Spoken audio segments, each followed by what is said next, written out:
100% प्रयोग में लिया। दाम को, दंड को, भेद को, जिसको खरीदा जाना था उसको खरीदा भी लालच में, जिसको डर दिखाना था उसको भय भी दिखाया गया, जिसको प्यार से सहलाना था उसको प्यार से भी लेकर के आए। सारी चीजों का प्रयोग कृष्ण ने किया। आज वो तो चीजें खत्म हो गई। 9 दिन तक भागवत के नाम पर एक कथा होती है, भगवान कृष्ण का नाम ले लेकर के। उसमें कृष्ण की ना कोई लड़ाई का जिक्र है, ना बल का जिक्र है, ना पुरुष का जिक्र है। भगवान कृष्ण की कुछ एक चीजों का जिक्र है जिन्होंने वो काम जीवन में कभी किए ही नहीं। ऐसी ऐसी कहानियां जोड़ दी गई। मेरा तो एक टाइटल है, बहुत दिनों से बड़ा वायरल हो रहा है। मैंने ट्रैक्ट लिखा था वर्षों पहले, मेरे सोशल मीडिया ब्लॉग पर भी पड़ा है, और मैंने लिखा था ना नो मन तेल होगा ना राधा। जोर से बोलो जरा। आपको पता है कौन है, कहां से आई? एक राधा वल्लभ संप्रदाय बनाया गया। ये किसने बनाया? वल्लभाचार्य जी ने बनाया। आपकी जानकारी के लिए बताओ, सत्य बोलना हमें अभिष्ट है और वो हमें सच बताना चाहिए, आप लोगों तक पहुंचना चाहिए। एक और धन्यवाद बेटी। एक और लांछन लगाया गया भगवान कृष्ण के ऊपर, और वो कहते हैं कि भगवान कृष्ण का राधा के साथ में विवाह हुआ। ये कहां लिखा हुआ है? भागवत पुराण में नहीं है, विष्णु पुराण में नहीं है, ब्रह्म वैवर्त पुराण के अंदर है। हाँ, हरिवंश पुराण में या गीता महाभारत में कहीं नहीं मिलेगा, केवल ब्रह्म वैवर्त पुराण के अंदर मिलेगा। और ब्रह्म वैवर्त पुराण को किसने लिखवाया? तो वल्लभाचार्य जी ने लिखवाया। मेरे पास पूरे प्रमाण है इस बात के। वल्लभाचार्य जी ने एक संप्रदाय चलाया था जिसका नाम था राधा वल्लभ संप्रदाय। ये राधा का नाम वल्लभाचार्य जी ने कहां से डाला? तो मैं एक बहन थी उस समय पर जो नृत्य करती थी, नाचती थी। ये उनके समय की बात है वल्लभाचार्य जी के। वो अपना संप्रदाय बना करके कुछ आगे बढ़ाना चाहते थे। जैसे आज भीड़ इकट्ठी करके कोई व्यक्ति अपनी भीड़ को कोई नाम दे करके अपने पीछे चलाता है, ऐसे बहुत लोग हैं जो भीड़ का सहारा लेकर के अपने आप को ऊपर लाना चाहते हैं। तो उस समय पर वल्लभाचार्य जी भी ऊपर आना चाहते थे। एक नृतिका थी जो बहुत सुंदर नाचती थी। उस नाचने वाली स्त्री का नाम था राधा। मैं उसके लिए गलत शब्दों का प्रयोग नहीं करूंगा, मैं बहन शब्द का प्रयोग कर रहा हूं। वो बहन नृत्य करती थी, नाचती थी। इसमें नाचने में कोई भी बुराई जैसा शब्द मुझे दिखाई नहीं देता। हाँ, वो ये बात अलग है कि उसका प्रोफेशनल नाचना गाना होता था। भीड़ इकट्ठी होती थी और वो भीड़ इतनी इकट्ठी हो जाती थी, भीड़ को संभालने के लिए बैरिकेड किया जाता था, बांस लगाए जाते थे। बांस लगाने के साथ साथ सैकड़ों कार्यकर्ता खड़े होते थे, भीड़ आगे ना आ जाए, लाठी डंडे लेकर के। उसके अलावा फिर एक बड़ा मंच लगता था और मंच के ऊपर रोशनी का प्रबंध किया जाता था। उस समय पर आज के जैसे ये ट्यूब लाइट्स तो होती नहीं थी। फिर क्या था? उस समय पर मसाल जलाई जाती थी और मसाल के अंदर तेल डाला जाता था। आप सब बुजुर्ग जानते हैं। और तेल कितना लगता था? जिस समय पर राधा बहन आती थी नृत्य करने के लिए, तो उस समय पर 9 मन तेल एक रात में खर्च हो जाता था मसाल में डालने के लिए। इसलिए जब उसका कहीं कार्यक्रम लगा होता था तो उसका जो मैनेजर था, वो मैनेजर आकर के पूछता था, भैया कहाँ कार्यक्रम होगा? यहाँ होगा। किधर से आएगी राधा? इधर से आएगी। कहाँ मंच होगा? किधर भीड़ खड़ी होगी? वो सारी चीजें जांचने के बाद में फिर कहता था, तेल दिखाओ, तेल कहाँ है? लोगों ने कहा, ये रखे 2 पीपे तेल, इसमें हो जाएगा क्या? उसने साफ मना कर दिया, भैया एक रात में 9 मन तेल लगता है, ना 9 मन तेल होगा। समझ में आया? बड़ी भीड़ इकट्ठी होती थी। लेकिन ध्यान दीजिएगा, उस समय वल्लभाचार्य जी भी थे। वल्लभाचार्य जी ने देखा इस स्त्री के नृत्य में तो बहुत भीड़ इकट्ठी होती, लाखों लोग आते हैं।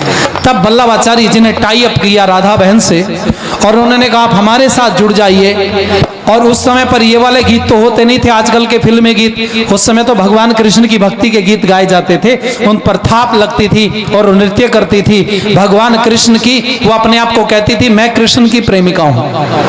और इसमें कुछ भी बुरा नहीं, कोई कृष्ण से प्रेम कर सकता है, क्योंकि कृष्ण ने इतने अच्छे कार्य किए, उनको कोई अपना आराध्य इष्ट मान ले तो इसमें बुराई क्या, समस्या क्या? लेकिन दोनों में काल का अंतर था। कितना अंतर था? राधा के और भगवान कृष्ण के काल में 4500 वर्ष का अंतर था। कितना बोला मैंने? बोलो जरा। 4500 वर्ष का अंतर था। राधा वल्लभ संप्रदाय बना कब? वल्लभाचार्य जी ने राधा जी का सहारा लिया और वो कहती थी सब जगह पर, मैं कृष्ण की प्रेमिका हूं। और ऐसे करके वो ब्रह्म वैवर्त पुराण जब लिखा गया तो सबसे पहले राधा का जिक्र उस ब्रह्म वैवर्त पुराण के अंदर किया गया। मैं आपकी जानकारी के लिए कहूंगा, ध्यान दीजिएगा, राधा शब्द तो भागवत महापुराण में भी नहीं है। इसका मतलब भागवत महापुराण पहले लिखा गया होगा और ब्रह्म वैवर्त पुराण, बोलो जरा, अरे जोलो, जोर से बोलो जरा, पीछे लिखा गया होगा। अगर इतिहास की जानकारी से मैं आपको बताऊं तो आपको पता चलेगा महाभारत में 2 घटनाएं घटी हैं। एक बार तो पांडव हार करके जुए में हार करके निकल गए हैं, और एक बार और निकले थे जिसको अज्ञातवास बोला गया। मैं आप सबसे पूछूं जरा, समझदार लोग बैठे हैं, बड़े कृष्ण की भक्ति के गीत आपने सुने होंगे, अज्ञातवास पहले हुआ या जुए में पहले हारे?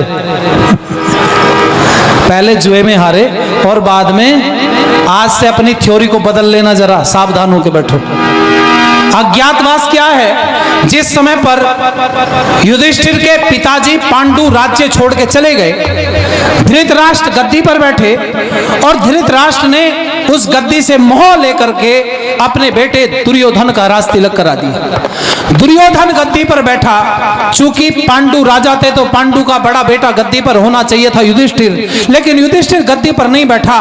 फिर भी कोई चिंता नहीं थी, क्योंकि युधिष्ठिर शांत स्वभाव का व्यक्ति था और कोई व्यक्ति उकसाने वाला भी नहीं था, लेकिन मन में वो उनके आता था कि हो ना हो कोई इसको उकसाएगा और ये गद्दी के लिए लालायित होगा। इसलिए दुर्योधन ने एक बहुत सुंदर महल बनाया, जिस महल का नाम था लाक्षा भवन। बोलो जरा, क्या नाम था? अरे बोलने से याद होता है इसलिए बुलवाता हूं आपको, नहीं तो मुझे ट्यूशन थोड़ी ही पढ़ाना आप लोगों का। क्यों मंत्री जी, मुझे तो थोड़ी देर बोल करके पीछे हटना। लाक्षा भवन बनाया गया, वो लाक्षा भवन का गृह प्रवेश हुआ। वो गृह प्रवेश के बाद में रात को दरवाजा बंद हुआ, चारों तरफ से आग लगा करके जला करके पूरे पांडव आदि सब मारे गए। कोई नहीं मरा।